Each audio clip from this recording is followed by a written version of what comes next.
Acompañada polo alcalde Manuel Ruiz e o presidente da Fundación Juana de Vega, Enrique Sáez, a conselleira de Medio Ambiente, Territorio e Vivenda, Ángeles Vázquez, presentou esta mañá en Ribeira a Guía de Boas Prácticas para a Identificación e Acondicionamento de Miradoiros. A Xunta escolleu o Miradoiro da Pedra da Rá como lugar no que dar a coñecer esta nova publicación, na que se recollen toda unha serie de recomendacións para fixar os criterios básicos á hora de seleccionar novos puntos de observación, e a vez determinar as pautas a seguir en futuras actuacións, tanto para a mellora como para a habilitación de novos espazos. As conclusións obtidas da análise do traballo feito por grandes estudiosos, dende arquitectos, paisaxistas, pois é que temos uns milladoiros excelentes, pero é certo que en algúns deles debemos de actuar.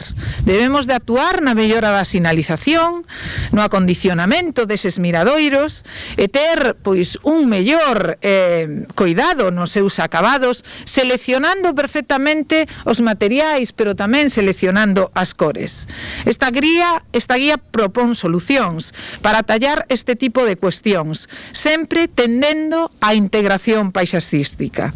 A guía tamén pon énfase na necesidade de acadar ese mantemento sostible dos miradoiros para que resulten máis atractivos, pero sobre todo para que resulten máis respetuosos. Aquí, a través do arquitecto Carlos Seoane e a través da empresa Sograni, creo que era a nosa intención, ser respetuosos co que había e facelo a través de materiales nobles. Espero precisamente que esta guía pois sirva para manter ese respeto que todos e cada un dos lugares emblemáticos de Galicia teñen que ter. A guía recolle 144 dos 472 miradoiros inventariados en toda Galicia, que foron seleccionados polo seu alto valor estratégico e panorámico.